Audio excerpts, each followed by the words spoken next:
Môre gemeente, dit gaan 'n baie vinnige gesprek wees, ek gaan nie lank ophou nie. Ons het gedink, ons het nou lekker Kerssangdiens gehad, maar die belangrikste ding in die gemeente is eintlik ons Paassangdiens.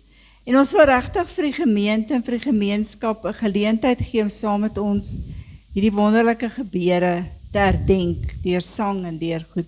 So ons gaan nie so vreeslik oefen soos vir die Kerssangdiens nie, maar ek het die gemeente nodig. Ek wil asseblief weer al die kinders gebruik.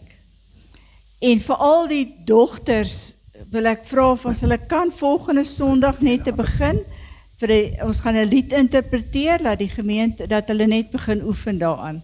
Die kleiner kinders sal ek net op 'n later geleentheid vir hulle mooi sê wat hulle wil doen, maar as al die kinders wat kan beweeg, is deel van dit.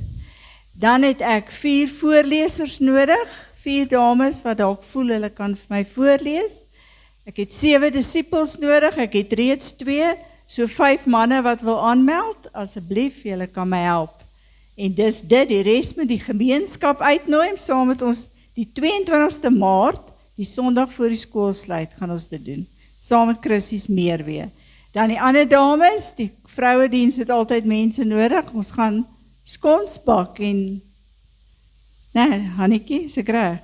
So help vir Hannetjie hulle, skons bak en so, as iemand dalk voel, ek wil net help in die versiering in die kerk, sê vir my.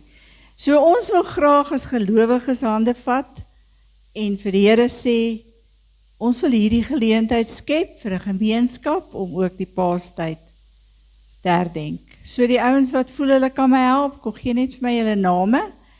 Ons gaan nie baie inoefen nie. Miskien die Sondag voor die diens, daai Sondag, behalwe die dogtertjies. Skus vir hulle, maar hulle moet bietjie kom inoefen. Baie seën vir julle en dankie by voorbaat vir almal se hulp.